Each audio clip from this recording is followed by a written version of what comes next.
जय हिंद दोस्तों, मैं Suman Patel lead mathematics YouTube channel पर आपका स्वागत करता हूं। आज जो है एडिटोरिया का प्रैक्टिस सेट नंबर 5 होगा। बिहार दरोगा का प्रैक्टिस सेट नंबर 5 होगा। इसको मिला के टोटल हम 37 सेट का डिस्कशन करवा चुके हैं। ठीक है, जो भी पिछले वीडियो देखना चाहते हैं वह जो है आपका प्ले लिस्ट में सारे वीडियो सेव है, या उसका डिस्क्रिप्शन में भी हम लिंक दे दिए हैं, वहाँ से आप लोग जाके देख सकते हैं। ठीक है, और देखिए आज जो है 5वां सेट चलेंगे। और देखिए जितना नंबर आप लोग को आ रहा है, नंबर जो है अपना ज़रूर कमेंट में लिखें। देखिए अगर इसका सब पीडीएफ आपको प्राप्त करना हो तो आप मेरा टेलीग्राम चैनल लीड मैथमेटिक्स को ज्वाइन करें, वहाँ सारे सेट का पीडीएफ आपको भी मिल जाएगा। ठीक है, तो चलिए देखिए, अगर सेशन अच्छा लगे तो आप चैनल को सब्सक्राइब जरूर कर दीजिए, क्योंकि अभी तक जो है मेरा चैनल जितने लोग देखते हैं वीडियो, मात्र 58% ही लोग जो है सब्सक्राइब किए हैं। ठीक है, चलिए तो इसके चलते हैं। अब चलते हैं क्वेश्चन नंबर 1 पे। क्वेश्चन नंबर 1 पे चलते हैं, देखते हैं क्या है। कहते हैं कि निम्नलिखित में से किसे विधि के समक्ष समता से छूट प्रदान की गई है। किसे जो है विधि के समक्ष समता से छूट प्रदान किया गया है। तो अनुच्छेद 361 के तहत राष्ट्रपति और राज्यपाल को विधि के समक्ष समता से छूट दिया गया है। ऑप्शन ए और बी क्या हो जाएगा, दोनों सही हो जाएगा। तो इसका right answer option number C हो जाएगा। नेक्स्ट क्वेश्चन चलते हैं। कहता है कि वाक एवं अभिव्यक्ति की स्वतंत्रता के अंतर्गत निम्नलिखित में से कौन शामिल है। देखिए प्रेस की स्वतंत्रता शामिल है, प्रदर्शन एवं विरोध का अधिकार भी क्या है, शामिल है, लेकिन चुप रहने का भी अधिकार शामिल है, लेकिन हड़ताल करने का अधिकार जो है यह मूल अधिकार नहीं है। देखिए हड़ताल करने का अधिकार ये अनुच्छेद 19 के 1 के क में कहा गया है कि यह कोई मूल अधिकार नहीं है, इसलिए से इसको जो है रोका जा सकता है। चलिए नेक्स्ट क्वेश्चन चलते हैं। क्वेश्चन नंबर आपका देखते हैं इसका कौन सा हो जाएगा, 1 2 3 तीनों सही है, तो इसका राइट आंसर होगा ऑप्शन नंबर कौन सा, डी। चलिए नेक्स्ट क्वेश्चन है। क्वेश्चन नंबर 3 कहता है कि संविधान के किस अनुच्छेद में यह वर्णित है कि राज्य न्यायपालिका की कार्यपालिका से पृथक करेगा। संविधान के किस अनुच्छेद में यह वर्णित है कि राज्य न्यायपालिका को कार्यपालिका से पृथक करेगा। तो यह जो है अनुच्छेद 50 में वर्णित है। ऑप्शन सी आपका राइट आंसर होगा, ऑप्शन सी। ठीक है, अब देखेंगे कि अनुच्छेद 50 है। अब इसमें देखेंगे कि अनुच्छेद 42 में क्या है।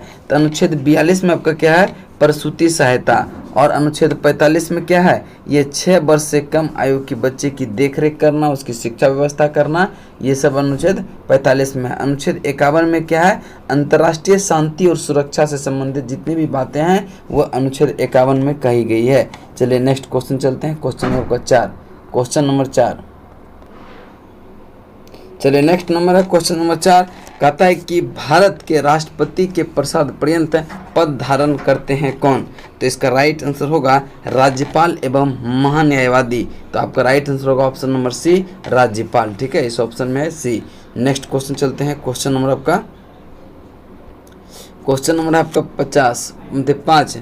भारत की संसद निम्नलिखित में से किससे मिलकर बनी होती है। तो भारत की संसद लोकसभा, राज्यसभा और राष्ट्रपति तीनों से मिलकर बनी होती है, जो कि राइट आंसर 1 2 3 हो जाएगा, ऑप्शन सी, ऑप्शन सी। अब देखिए किस अनुच्छेद में प्रावधान किया गया है। तो देखिए अनुच्छेद 79 में कहा गया है कि संसद जो है लोकसभा, राज्यसभा एवं राष्ट्रपति तीनों से मिलकर बनी होती है। चलिए नेक्स्ट क्वेश्चन चलते हैं। क्वेश्चन नंबर आपका 6। संविधान सभा के मूल अधिकारों, अल्पसंख्यकों एवं जनजाति तथा बहिष्कृत प्रभावित क्षेत्रों के लिए परामर्शदाता समिति के अध्यक्ष कौन थे। ये सरदार वल्लभ भाई पटेल थे। ऑप्शन सी आपका राइट आंसर होगा। नेक्स्ट क्वेश्चन चलते हैं। क्वेश्चन नंबर आपका 7 नंबर क्वेश्चन को ध्यान से पढ़ेंगे, देखें क्या है। कहता है संविधान सभा के प्रारूप समिति में कुल कितने सदस्य थे। तो संविधान सभा के प्रारूप समिति में कुल 7 सदस्य थे, और इसका अध्यक्ष जो थे डॉक्टर भीमराव अंबेडकर थे, भीमराव अंबेडकर। ठीक है, अगर पूछे कि अध्यक्ष को छोड़कर कितने थे, तो अध्यक्ष को छोड़कर कितना हो जाएगा, 6 सदस्य हो जाएगा, लेकिन यहाँ कह रहा है कि कुल कितने सदस्य, तो 7 सदस्य। नेक्स्ट क्वेश्चन है 8 नंबर। कहता है कि निम्नलिखित में से कौन कथन प्रस्तावना के संदर्भ में सही है। प्रस्तावना के संदर्भ में सही है, तो इसका राइट आंसर जो देखेंगे, कह रहा है कि प्रस्तावना जो है एक संविधान का भाग है। प्रस्तावना जो है एक संविधान का भाग है। तो करें कि प्रस्तावना संविधान का भाग है, तो क्या है ये सही है कि प्रस्तावना, चूंकि जो है केशवानंद भारती बनाम 1973 का जब ये उच्चतम न्यायालय ने ये व्यवस्था किया कि प्रस्तावना संविधान का एक भाग है और प्रस्तावना को संशोधित किया जा सकता है, इसमें लिखा है कि प्रस्तावना को संशोधित नहीं किया जा सकता है, तो ये कथन क्या हो जाएगा, गलत हो जाएगा। क्योंकि प्रस्तावना को संशोधित किया जा सकता है बशर्ते संविधान के आधारभूत मूल ढांचे में विशेषता में संशोधन नहीं किया जाएगा। तो इसका राइट आंसर जो हो जाएगा वह केवल एक हो जाएगा, ऑप्शन ए। नेक्स्ट क्वेश्चन चलते हैं, क्वेश्चन नंबर का 9। क्वेश्चन नंबर 9 को ध्यान से पढ़ेंगे। कहता है कि देश के शासन में मूलभूत है और विधि बनाने में इन तत्वों को लागू करना राज्य का कर्तव्य होगा। यह निम्न में से किस संबंध में कहा गया है? तो इसका राइट आंसर जो हो जाएगा राज्य के नीति निर्देशक तत्व, ऑप्शन बी आपका राइट आंसर होगा। नेक्स्ट क्वेश्चन चलते हैं, क्वेश्चन नंबर आपका 10। केंद्र राज्य संबंध के अध्ययन के लिए सरकारिया आयोग का गठन किस वर्ष किया गया? तो ये किया गया था 1983 में, ऑप्शन सी। केंद्र राज्य संबंध पर 3 सदस्यीय आयोग का गठन किया गया था सरकारी आयोग में। ठीक है, चलिए नेक्स्ट क्वेश्चन चलते हैं, क्वेश्चन नंबर आपका 11। कहता है कि क्षेत्रीय परिषद के संबंध में निम्नलिखित में से कौन सा कथन सही है? कौन सा कथन सही है? तो इसका राइट आंसर होगा कि क्षेत्रीय परिषदें संवैधानिक निकाय नहीं है, चूंकि संविधान में इसका भाग इसका चर्चा नहीं किया गया है। इसका गठन राज्य पुनर्गठन अधिनियम 1956 के आधार पर किया गया, ये कथन आपका सही है। और इसका अध्यक्ष जो होता है वह गृह मंत्री होता है और वर्तमान में 6 क्षेत्रीय परिषद है, 6 क्षेत्रीय परिषद है। इसका राइट आंसर होगा केवल 2, ऑप्शन बी, केवल 2। नेक्स्ट क्वेश्चन चलते हैं, क्वेश्चन नंबर आपका 12। क्वेश्चन नंबर 12 को ध्यान से पढ़ेंगे। कह रहा है कि किस संविधान संशोधन अधिनियम द्वारा यह प्रावधान किया गया कि राष्ट्रपति राष्ट्रीय आपात की उद्घोषणा केवल मंत्रिमंडल की लिखित सिफारिश प्राप्त होने पर कर सकता है? ये 44वें संविधान संशोधन 1978, ऑप्शन बी आपका राइट आंसर होगा। नेक्स्ट क्वेश्चन है कि भारतीय संविधान में विधि द्वारा स्थापित प्रक्रिया की संकल्पना किस देश के संविधान से गृहीत की गई? तो ये जापान से, ऑप्शन सी आपका राइट आंसर होगा। नेक्स्ट क्वेश्चन चलते हैं, क्वेश्चन आपका 14। भारतीय संविधान के किस अनुच्छेद के अंतर्गत नियंत्रक एवं महालेखा परीक्षक की नियुक्ति की जाती है? तो ये अनुच्छेद 148 के तहत, ऑप्शन बी आपका राइट आंसर होगा। और अनुच्छेद 76 के तहत अटॉर्नी जनरल की नियुक्ति किया जाता है। नेक्स्ट क्वेश्चन चलते हैं, क्वेश्चन नंबर आपका 15। निम्न में से कौन तृतीय क्षेत्र के अंतर्गत नहीं आता है? देखिए, बैंकिंग, बीमा, शिक्षा, ये सब क्या है? पर्यटन, ये सब तृतीय क्षेत्र का ही भाग है, जो कि जिसको सेवा क्षेत्र कहते हैं। क्या कहते हैं? सेवा क्षेत्र। तो इसका राइट आंसर उपयुक्त में से कोई नहीं, ऑप्शन डी। नेक्स्ट क्वेश्चन चलते हैं कि निम्न में से किस पंचवर्षीय योजना में गरीबी उन्मूलन तथा आत्मनिर्भरता पर बल दिया गया? तो इसका राइट आंसर होगा 5वीं पंचवर्षीय योजना, जिसका कार्यकाल जो 1974 से 79 के बीच रहा था। देखिए, पहली पंचवर्षीय योजना वह किस मॉडल पर आधारित था, यह पूछता है बराबर क्वेश्चन। तो हेराल्ड डॉमर मॉडल पर आधारित था। और दूसरा पंचवर्षीय योजना महालनोबिस योजना पर आधारित था। इस चीज को आप ध्यान में रखेंगे। नेक्स्ट क्वेश्चन चलते हैं, क्वेश्चन नंबर आपका 17। कहता है कि मुद्रास्फीति तथा बेरोजगारी के मध्य के संबंध को दर्शाता है। इसका राइट आंसर होगा फिलिप्स वक्र, ऑप्शन फिलिप्स वक्र, ऑप्शन ए। ठीक है, देखिए, मुद्रास्फीति जब कम हो जाता है तो बेरोजगारी की दर क्या होती है? बढ़ने लगती है। और जब मुद्रास्फीति अधिक होती है तो बेरोजगारी की दर क्या होती है? घट जाती है। बेरोजगारी की दर घट जाती है। नेक्स्ट क्वेश्चन है कि घाटे की वित्तीय व्यवस्था का अर्थव्यवस्था पर क्या प्रभाव पड़ता है? इसका राइट आंसर होगा मुद्रा आपूर्ति में वृद्धि, ऑप्शन बी। नेक्स्ट क्वेश्चन चलते हैं, क्वेश्चन नंबर का 19। भारत में मुद्रास्फीति के प्रकलन का सबसे प्रचलित माप है प्रकलन का सबसे प्रचलित माप जो है ये उपभोक्ता मूल्य सूचकांक है। उपभोक्ता मूल्य सूचकांक ऑप्शन सी आपका राइट आंसर होगा। नेक्स्ट क्वेश्चन चलते हैं, क्वेश्चन नंबर आपका 20। 20 नंबर क्वेश्चन है, कहता है कि निर्धनता का दुष्चक्र की अवधारणा निम्नलिखित में से किसके द्वारा दी गई थी? तो इसका राइट आंसर होगा कि रेगनर नक्स द्वारा, यानी निर्धनता का दुष्चक्र की अवधारणा किसके द्वारा दिया गया था? तो रेगनर नक्स के द्वारा। ऑप्शन बी आपका राइट आंसर होगा। नेक्स्ट क्वेश्चन चलते हैं, क्वेश्चन नंबर आपका 21। प्रथम पंचवर्षीय योजना देखिए पूछ दिया किस मॉडल पर आधारित है? तो अभी बताए थे हेरोल्ड डोमर मॉडल पर आधारित है। ऑप्शन बी प्रथम पंचवर्षीय योजना जो है किस मॉडल पर आधारित है? हेरोल्ड डोमर मॉडल, यानी कि ऑप्शन बी आपका राइट आंसर होगा। नेक्स्ट क्वेश्चन है, क्वेश्चन नंबर आपका 22। निम्नलिखित में से कौन व्यापक मुद्रा कहलाती है? कौन जो है व्यापक मुद्रा कहलाती है? तो M3 व्यापक मुद्रा कहलाती है। नेक्स्ट क्वेश्चन है, निम्न में से कौन मौद्रिक नीति का गुणात्मक उपकरण नहीं है?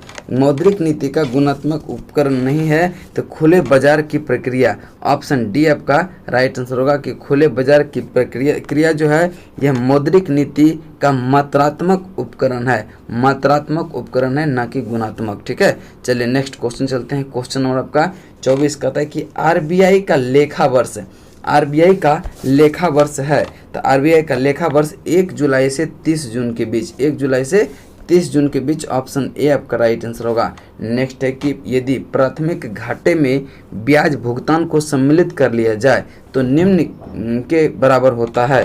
तो इसका राइट आंसर होगा राजकोषीय घाटा के बराबर होती है। ऑप्शन ए आपका राइट आंसर होगा। और देखिए राजकोषीय घाटा, देखिए प्राथमिक घाटा जो होता है वह राजकोषीय घाटा माइनस ब्याज भुगतान होता है। तो क्या होगा, राजकोषीय घाटा जब निकालने बोले तो प्राथमिक घाटा प्लस ब्याज भुगतान हो जाएगा। प्राथमिक घाटा प्लस ब्याज भुगतान को ही क्या कहेंगे? राजकोषीय घाटा कहेंगे। निम्न में से भारत में किस समूह की चट्टानें धात्विक खनिज का प्रमुख स्रोत है? धात्विक खनिज का प्रमुख स्रोत है तो धारवाड़ का। ऑप्शन ए आपका राइट आंसर होगा। अब देखिए इसमें सोना, लोहा, मैग्नीज, अभ्रक, कोबाल्ट, तांबा और क्या बोलते हैं सीसा आदि खनिज पाए जाते हैं धारवाड़ समूह के चट्टान में। ठीक है, नेक्स्ट क्वेश्चन है 27। निम्न में से कौन सुमेलित नहीं है? कौन सुमेलित नहीं है? कुंद्रेमुख लौह अयस्क के लिए बिल्कुल सही है। कोलार सोना के लिए बिल्कुल सही है। कोडरमा चांदी के लिए नहीं है। कोडरमा चांदी के लिए नहीं है, कोडरमा अभ्रक के लिए है, अभ्रक के लिए है। ठीक है, तो जाबर जो है सीसा जस्ता है। ऑप्शन आपका ये देखिए एक सही है, बी सही है और डी सही है। और गलत कौन सा हो जाएगा? गलत सी है कि कोडरमा जो है चांदी के लिए प्रसिद्ध नहीं है, वह जो है अभ्रक के लिए है। तो आपका right answer option number C है, कह रहा है कि कौन सा सुमेलित नहीं है। नेक्स्ट क्वेश्चन चलते हैं, क्वेश्चन नंबर 28। निम्नलिखित में से कौन पेट्रोलियम का सबसे बड़ा उत्पादक राज्य है? पेट्रोलियम का सबसे बड़ा उत्पादक राज्य राजस्थान है। ऑप्शन ए आपका राइट आंसर होगा। नेक्स्ट क्वेश्चन चलते हैं, क्वेश्चन नंबर आपका 29 कहता है कि असम की राजधानी कहाँ है? असम की राजधानी कहाँ है? देखिए बहुत ही इजी क्वेश्चन है यह कि असम की राजधानी कहाँ है। तो इसका राइट आंसर जो होगा असम की राजधानी दिसपुर है। कहाँ पे है? दिसपुर। तो इसका राइट इनमें से कोई नहीं होगा, ऑप्शन डी उपयुक्त में से कोई नहीं।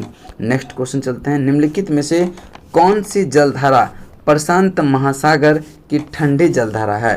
प्रशांत महासागर की ठंडी जलधारा है। देखिए हम्बोल्ट जलधारा जो है यह प्रशांत महासागर की ठंडी जलधारा है, जबकि बेंगुएला, फॉकलैंड और लेब्राडोर ये जो है सब कहाँ का है? अटलांटिक महासागर की धारा है। ठीक है, चलिए नेक्स्ट क्वेश्चन है कि निम्न में से कौन सा देश स्थलबद्ध है, यानी स्थल अवरुद्ध है? तो स्विट्जरलैंड जो है आपका स्थल अवरुद्ध देश है। यह फ्रांस, जर्मनी, इटली तथा ऑस्ट्रेलिया से घिरा हुआ है। नेक्स्ट क्वेश्चन चलते हैं, क्वेश्चन नंबर आपका 32। ठीक है, निम्नलिखित में कौन सा नदी हिमालय की पूर्ववर्ती नदी नहीं है? देखिए हिमालय की पूर्ववर्ती नदी किसको कहते हैं? जिसका उत्पत्ति जो है हिमालय से पहले हुआ हो उसको क्या कहेंगे? पूर्ववर्ती नदी। तो सिंधु, सतलज और ब्रह्मपुत्र तीनों क्या है? हिमालय की पूर्ववर्ती नदी है। तो इसका राइट आंसर कहता है कि कौन नहीं है? तो जब तीनों है ही तो इसका राइट उपरोक्त में से कोई नहीं होगा, कोई नहीं, यानी कि ऑप्शन नंबर डी आपका राइट आंसर होगा। चलिए नेक्स्ट क्वेश्चन चलते हैं। क्वेश्चन नंबर आपका क्वेश्चन नंबर आपका 33 कहता है कि अंतर्राष्ट्रीय तिथि रेखा किस महासागर से होकर गुजरती है। तो अंतर्राष्ट्रीय तिथि रेखा जो है यह प्रशांत महासागर से होकर गुजरती है। ऑप्शन सी आपका राइट आंसर होगा। नेक्स्ट क्वेश्चन चलते हैं। क्वेश्चन नंबर आपका 34 कर्क रेखा निम्नलिखित में से किस देश से होकर नहीं गुजरती है। तो कर्क रेखा ब्राजील से होकर नहीं गुजरती है, जबकि बहामास, लीबिया, यूएई से होकर कर्क रेखा गुजरती है। नेक्स्ट क्वेश्चन चलते हैं। क्वेश्चन नंबर आपका 35 इनमें से कौन सी नदी अरब सागर में नहीं गिरती है। अरब सागर में नहीं गिरती है तो गंगा वैली, पेरियार और साबरमती, ये तीनों नदी जो है अरब सागर में गिरती है। लेकिन गोदावरी नदी जो कि दक्षिण भारत की सबसे लंबी नदी है, वह जो है कहाँ पे अपना जल गिराती है, तो ये जो है बंगाल की खाड़ी में गिरती है। तो कौन सा अरब सागर में नहीं गिरती है, तो गोदावरी जो है अरब सागर में नहीं, बंगाल की खाड़ी में गिरती है। ऑप्शन डी आपका राइट आंसर होगा।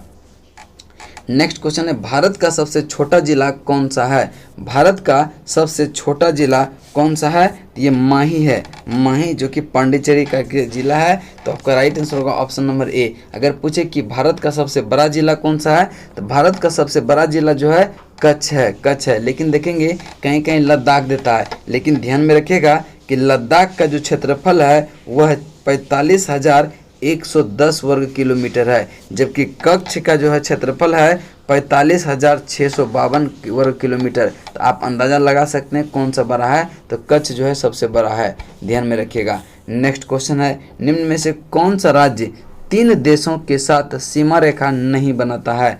3 देशों के साथ सीमा रेखा नहीं बनाता है। देखेंगे कि अरुणाचल प्रदेश जो है भूटान, चीन और म्यांमार के साथ सीमा बनाती है, ये 3 देश के साथ बनाती है। सिक्किम जो है नेपाल, चीन और भूटान के साथ, नेपाल, चीन और भूटान के साथ सिक्किम बनाती है। मिजोरम 3 देश के साथ नहीं, लेकिन बांग्लादेश जो है ये आपका नेपाल, भूटान और बांग्लादेश, पश्चिम बंगाल जो है नेपाल, भूटान और बांग्लादेश के साथ सीमा बनाती है।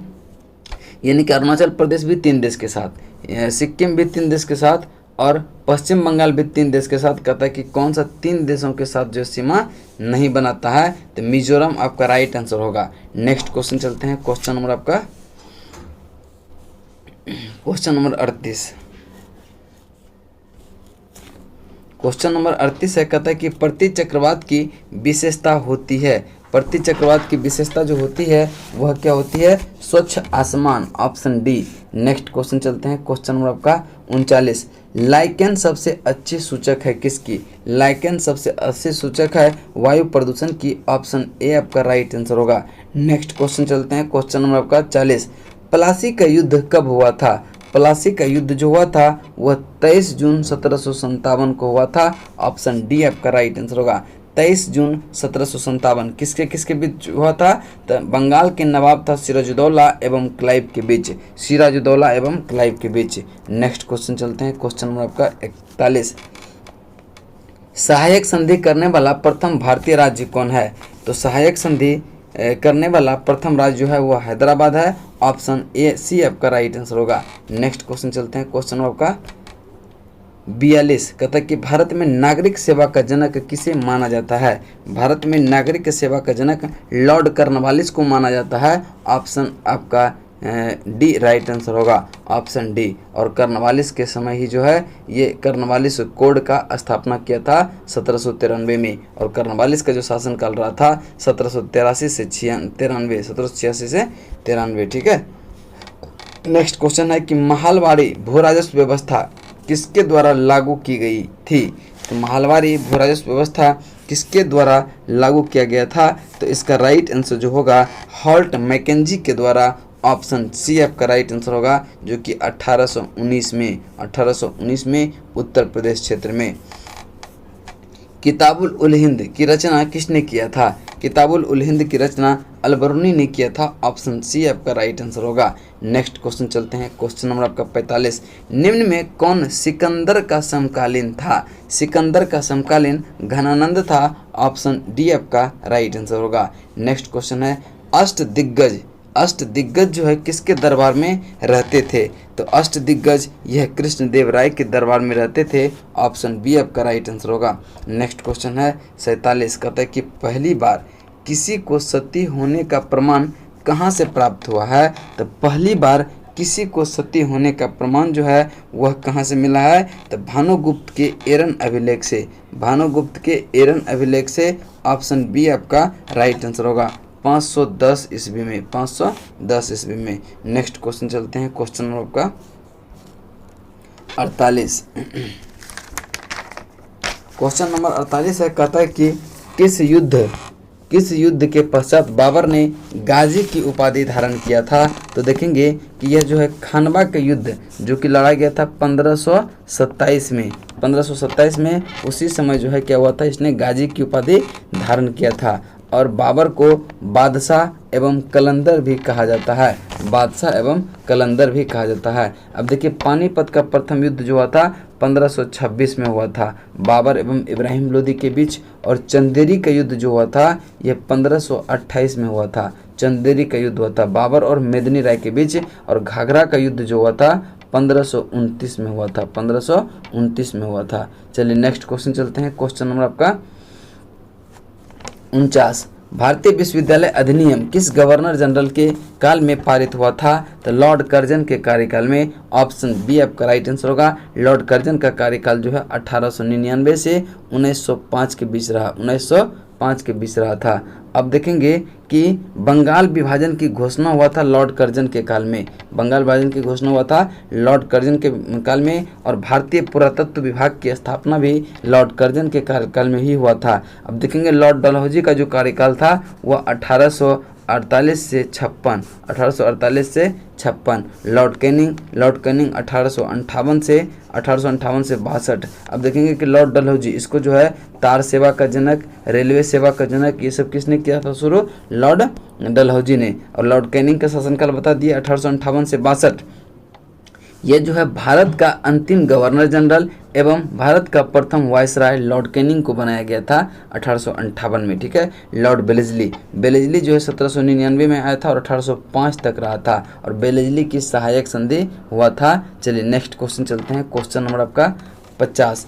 किस बौद्ध संगति के दौरान अभिधम्म पिटक की रचना की गई? किस बौद्ध संगति के दौरान अभिधम्म पिटक की रचना किया गया? तो इसका राइट आंसर जो हो जाएगा वह तृतीय बौद्ध संगति। अब देखेंगे तृतीय बौद्ध संगति कब हुआ था? तो 255 ईसा पूर्व में पाटलिपुत्र में हुआ था। और उस समय अशोक का शासनकाल था और इसका अध्यक्षता जो है मोगलीपुत्र तिस ने किया था, मोगलीपुत्र तिस। अब देखेंगे कहते हैं प्रथम बौद्ध संगति 483 ईसा पूर्व राजगिरी में हुआ था। उस समय अजात शत्रु का शासनकाल था और उसका अध्यक्षता किया था महाकश्यप ने। और देखेंगे द्वितीय बौद्ध संगति जो हुआ था यह हुआ था 383 ईसा पूर्व में। और कहाँ पे हुआ था? यह वैशाली में हुआ था, कालाशोक के शासनकाल में हुआ था। और इसका अध्यक्षता जो किया था वो शवाकामी ने किया था, शवाकामी। ठीक है। और चतुर्थ बौद्ध संगति यह कनिष्क के शासनकाल में और इसका अध्यक्षता किया था वसुमित्र या अशुघोष।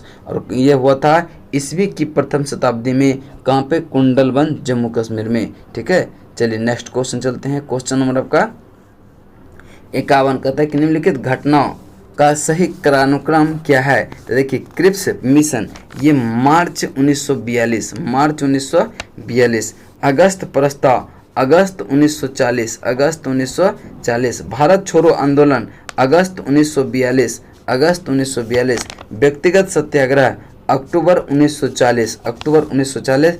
इसका राइट आंसर अगर क्रम में सजाएंगे तो पहले हो जाएगा कौन सा? अगस्त प्रस्ताव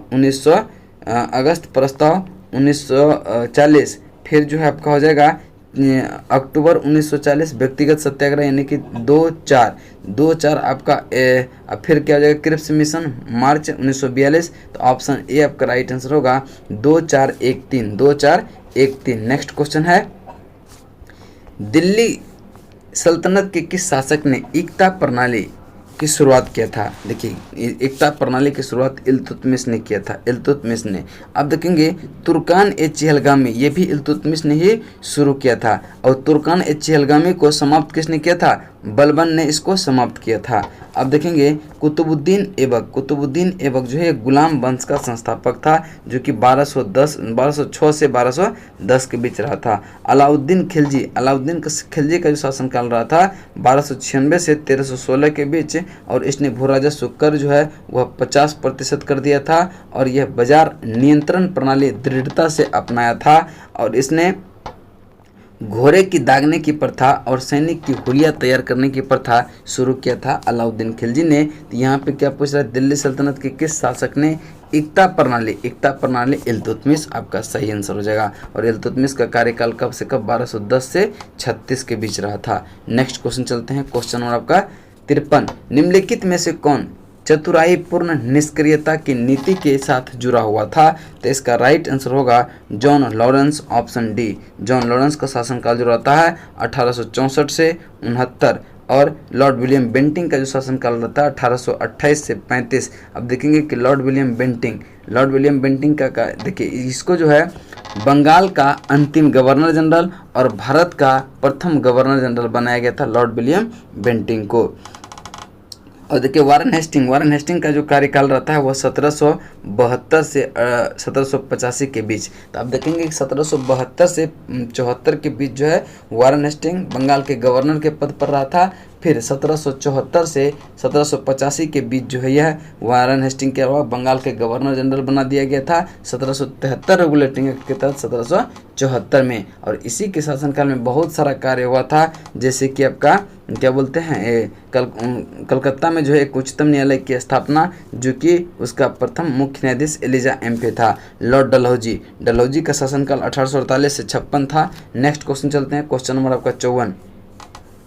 निम्नलिखित में से किस सिख गुरु ने अकाल तख्त का स्थापना किया था? अकाल तख्त का स्थापना जो किया था गुरु हरगोविंद ने किया था। ऑप्शन डी आपका राइट आंसर होगा। गुरु हरगोविंद का शासनकाल 1606 से 1645। यह सिख के छठे गुरु थे, और सिखों को सैन्य संगठन का रूप गुरु हरगोविंद ने ही दिया था। और देखेंगे गुरु गोविंद सिंह का जो शासनकाल रहा था 1675 से 1708 पाहुल प्रणाली खालसा पंथ की स्थापना गुरु गोविंद सिंह ने किए थे। और तेग बहादुर का जो शासनकाल रहा था 1664 से 75, और इसकी हत्या जो है औरंगजेब ने इस्लाम स्वीकार नहीं करने के कारण करवा दिया था। गुरु अर्जुन देव का जो शासनकाल रहा था 1581 से 1606 के बीच रहा था। नेक्स्ट क्वेश्चन चलते हैं, क्वेश्चन नंबर आपका 55। जालियांवाला बाग हत्याकांड के विरोध में वायसराय की कार्यकारिणी परिषद की सदस्यता से किसने इस्तीफा दे दिया था? तो शंकर नायर ने इस्तीफा दिया था। ऑप्शन सी जालियांवाला बाग हत्याकांड हुआ था कब? ये हुआ था 13 अप्रैल 1919 को, और इसमें रविंद्रनाथ टैगोर ने नाइटहुड की उपाधि को वापस कर दिया था। नेक्स्ट क्वेश्चन चलते हैं, क्वेश्चन नंबर का 56। क्वेश्चन नंबर 56 है, कहता है कि प्रथम दिल्ली दरबार का आयोजन किस गवर्नर जनरल के कार्यकाल में हुआ था? तो प्रथम दिल्ली दरबार का आयोजन जो हुआ था यह हुआ था लॉर्ड लिटन के कार्यकाल में। लॉर्ड लिटन के कार्यकाल में 77 के करीब 1877 के करीब हुआ था, और इसमें महारानी विक्टोरिया को जो है कैसर ए हिंद की उपाधि दिया गया था। देखिए 3 दिल्ली दरबार लगाया गया था। प्रथम हो गया था लॉर्ड लिटन के कार्यकाल में, दूसरा जो है लॉर्ड कर्जन के कार्यकाल में 1903 में, और तीसरा दिल्ली दरबार लॉर्ड हार्डिंग द्वितीय के कार्यकाल में 1911 में। तो तीनों दिल्ली दरबार याद रखेंगे कि पहला दिल्ली दरबार जो लगाया गया था वह 1877-78 के करीब में था, और दूसरा दिल्ली दरबार ये जो है 1903 में, और तीसरा दिल्ली दरबार जो है वह 1911 में। ठीक है, तो याद रखिएगा उसको। शक्ति का विमीय सूत्र क्या होता है? देखिए शक्ति बराबर क्या होता है, वर्क बटे टाइम। वर्क का होता है ML2T-2 बटे टाइम का क्या टी लिख देंगे, टी ऊपर जाएगा तो माइनस में हो जाएगा, पहले से -2 है, एक और जाएगा माइनस में तो क्या हो जाएगा -3, यानी कि ML2T-3 आपका right answer option number C हो जाएगा। नेक्स्ट क्वेश्चन चलते हैं, क्वेश्चन नंबर आपका 58। निम्नलिखित में से किस रंग के प्रकाश का पौधे द्वारा तीव्र अवशोषण होता है? तो इसका राइट आंसर होगा नीला एवं लाल, ऑप्शन सी। नेक्स्ट क्वेश्चन है, गन मेटल किसका मिश्रण है? गन मेटल किसका मिश्रण है? तो Cu plus Sn plus Zn। तो Cu में जो है 88% होता है और Sn जो है 10% और Zn जो है 2%, टोटल 100%। तो gun metal Cu plus Sn plus Zn, option A आपका राइट आंसर होगा। नेक्स्ट क्वेश्चन है, चश्मे के लेंस किस कांच से बनाए जाते हैं? तो चश्मे के लेंस जो है क्रूक्स कांच से बनाए जाते हैं, ऑप्शन सी आपका राइट आंसर होगा। नेक्स्ट क्वेश्चन चलते हैं, नेत्रदान में कौन सा भाग दान दिया जाता है? तो नेत्रदान में जो है आपका कॉर्निया दान में दिया जाता है, ऑप्शन सी आपका राइट आंसर होगा। नेक्स्ट क्वेश्चन चलते हैं, क्वेश्चन नंबर 62, निम्न में कौन सही नहीं है? निम्नलिखित में से कौन सही नहीं है? तो देखेंगे पहला क्या है कि तापमान बढ़ने से वायु में ध्वनि का वेग बढ़ता है, बिल्कुल सही है। वायु में ध्वनि का वेग दाब पर निर्भर नहीं करता है, ये भी आपका सही है। आर्द्रता के बढ़ने से वायु में ध्वनि का वेग कम नहीं होता है, आर्द्रता बढ़ने से ध्वनि का वेग क्या होता है? बढ़ जाता है। ये कथन क्या हो गया? गलत हो गया। तीसरा चौथा कथन है कि आयाम तथा आवृत्ति के परिवर्तन से वायु की ध्वनि वेग प्रभावित नहीं करता है, ये भी कथन आपका सही है। कथन कौन सा सही नहीं है? तो सी कथन आपका सही नहीं है। नेक्स्ट क्वेश्चन चलते हैं, क्वेश्चन नंबर 63 कहता है कि प्रत्यावर्ती धारा को दिष्ट धारा में परिवर्तन करने की युक्ति को क्या कहते हैं? प्रत्यावर्ती धारा को दिष्ट धारा में परिवर्तन करने की युक्ति को रेक्टिफायर कहते हैं, ऑप्शन बी आपका राइट आंसर होगा। नेक्स्ट क्वेश्चन है, जब बर्फ पिघलती है तब क्या होता है? जब बर्फ पिघलती है तो आयतन क्या होता है? घटता है, ऑप्शन बी आपका राइट आंसर होगा। नेक्स्ट क्वेश्चन है, सिल्वेनाइट में किसका अयस्क है? सिल्वेनाइट निम्न में से किसका अयस्क है? तो सिल्वेनाइट सोना का अयस्क है, ऑप्शन सी आपका राइट आंसर होगा। सिल्वेनाइट और कैल्विनाइट दोनों जो है सोना का अयस्क है, ध्यान में रखेंगे। नेक्स्ट क्वेश्चन चलते हैं, क्वेश्चन नंबर 66, सूची 1 से सूची 2 को मिलान करना है। तो लाइपेज जो है यह वसा विघटन एंजाइम, वसा विघटन एंजाइम। और ट्रिप्सिन जो है ये प्रोटीन का पाचन से संबंधित है, प्रोटीन के पाचन से। एमाइलेज जो है कार्बोहाइड्रेट के पाचन से संबंधित है। इरेप्सिन पॉलीपेप्टाइड के पाचन से पॉलीपेप्टाइड के अमीनो अम्ल से संबंधित है। देखेंगे कि लाइपेज वसा विघटन एंजाइम, ट्रिप्सिन प्रोटीन का पाचन, एमाइलेज कार्बोहाइड्रेट का पाचन, इरेप्सिन ये पॉलीपेप्टाइड को अमीनो अम्ल में कन्वर्ट करता है, यानी कि इसका राइट आंसर होगा 1 का 4, बी का 3, सी का ए और डी का 2, ऑप्शन ए ही आपका क्या हो जाएगा? उत्तर हो जाएगा सही, ऑप्शन ए राइट आंसर है। नेक्स्ट क्वेश्चन चलते हैं, क्वेश्चन नंबर आपका 67 कहता है कि किस उत्प्रेरक की उपस्थिति में खाद्य वनस्पति तेल वसा में परिवर्तित किए जाते हैं? खाद्य वनस्पति तेल वसा में परिवर्तित किए जाते हैं, तो निकेल आपका ऑप्शन बी राइट आंसर होगा। अर्जुन पुरस्कार 2020 से सम्मानित मनीष नरवाल का संबंध निम्नलिखित में से किस खेल से है? तो इसका राइट आंसर होगा पैराशूटिंग से, ऑप्शन सी आपका राइट आंसर होगा। नेक्स्ट क्वेश्चन है, अंतर्राष्ट्रीय गांधी पुरस्कार 2020, अंतर्राष्ट्रीय गांधी पुरस्कार 2020 के किसे प्रदान किया गया? तो इसका राइट आंसर होगा NS धर्मसत्तू को, राइट आंसर होगा ऑप्शन नंबर बी। अब देखिए सर डेविड एटनबरो, इसको जो है इंदिरा गांधी शांति पुरस्कार 2019 का मिला है। और ग्रेटा थनबर्ग को गुलबेकियन पुरस्कार 2020 ग्रेटा थनबर्ग को मिला है। और आर रामानुज को जो है ये इंदिरा गांधी पुरस्कार 2020 से सम्मानित किया गया है, तो ध्यान में रखेंगे सारे। नेक्स्ट क्वेश्चन है कि 13वें इंडियन प्रीमियर लीग 2020, 13वें इंडियन प्रीमियर लीग 2020 में किसे मोस्ट वैल्यूएबल प्लेयर का पुरस्कार मिला है? तो इसका राइट आंसर होगा जोफ्रा आर्चर को, Jofra Archer, option D Jofra Archer को, ठीक है। और KL राहुल को orange cup of the game changer of commission ये मिला है इसको, ठीक है। और किरण पोलार्ड को क्या मिला है? सुपर स्ट्राइकर का पुरस्कार किसको मिला है? तो ये किरण पोलार्ड को मिला है। नेक्स्ट क्वेश्चन चलते हैं, क्वेश्चन नंबर आपका 71, 14वां विश्व कप क्रिकेट किस देश में आयोजित किया जाएगा? 14वां विश्व कप क्रिकेट किस देश में आयोजित किया जाएगा? ये दक्षिण अफ्रीका, ऑप्शन आपका बी राइट आंसर होगा। ये कब होगा? 2027 में, 2027 में। और 13 में जो 2023 में होगा ये भारत में होगा, भारत में होगा। ठीक है, चलिए नेक्स्ट क्वेश्चन चलते हैं। क्वेश्चन नंबर आपका 72, स्पिरिट ऑफ क्रिकेट के लेखक कौन है? स्पिरिट ऑफ क्रिकेट के लेखक कौन है? तो इसका राइट आंसर होगा Steve Waugh. Steve Waugh, option B आपका राइट आंसर होगा। सौरव गांगुली का एक पुस्तक था a century is not enough. A century is not enough, ये सौरव गांगुली का था। ठीक है, नेक्स्ट क्वेश्चन चलते हैं। क्वेश्चन नंबर आपका 73, नवंबर 2020 में संघाई सहयोग संगठन का 20वां शिखर सम्मेलन किस देश की अध्यक्षता में आयोजित किया गया? तो ये रूस की अध्यक्षता में, ऑप्शन बी आपका राइट आंसर होगा। नेक्स्ट क्वेश्चन चलते हैं। क्वेश्चन नंबर आपका 74,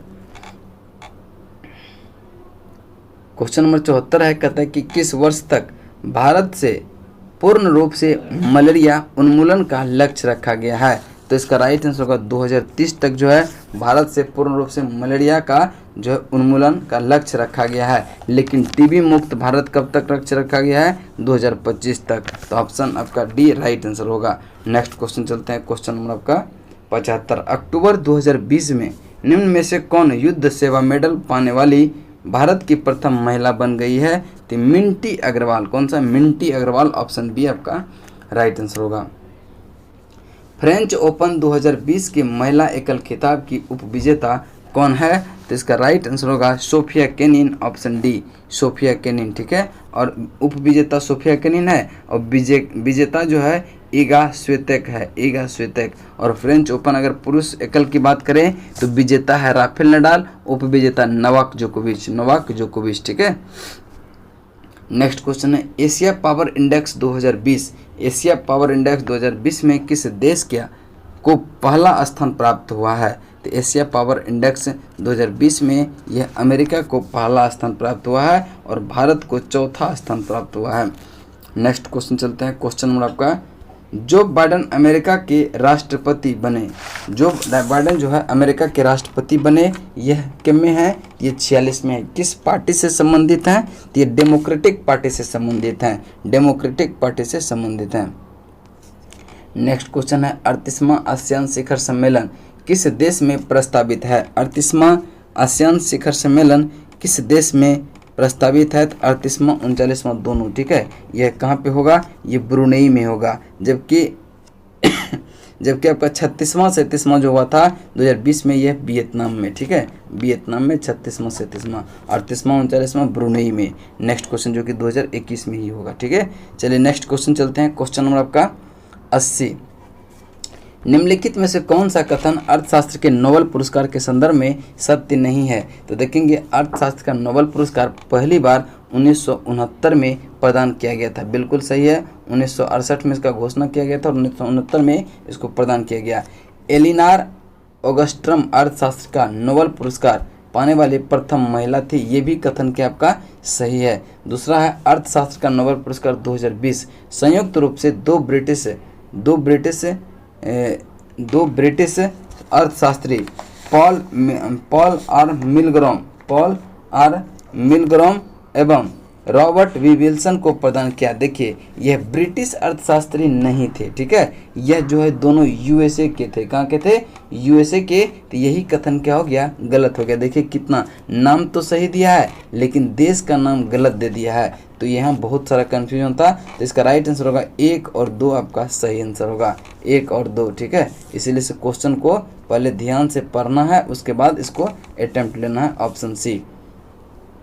नेक्स्ट क्वेश्चन चलते हैं। क्वेश्चन नंबर आपका, ये क्वेश्चन क्या कह रहा था? कौन सा कथन सत्य नहीं है? कौन सा कथन सत्य नहीं है? तो 1 और 2 तो सही हो गया ना, 3 गलत हो गया, तो केवल 3 ही इसका राइट आंसर होगा। तो केवल 3 देखेंगे कि ऑप्शन बी में है, तो ऑप्शन बी आपका राइट आंसर होगा। नेक्स्ट क्वेश्चन चलते हैं। क्वेश्चन नंबर आपका 81 कहता है कि किस मंत्रालय द्वारा SM पोर्टल का शुरुआत किया गया?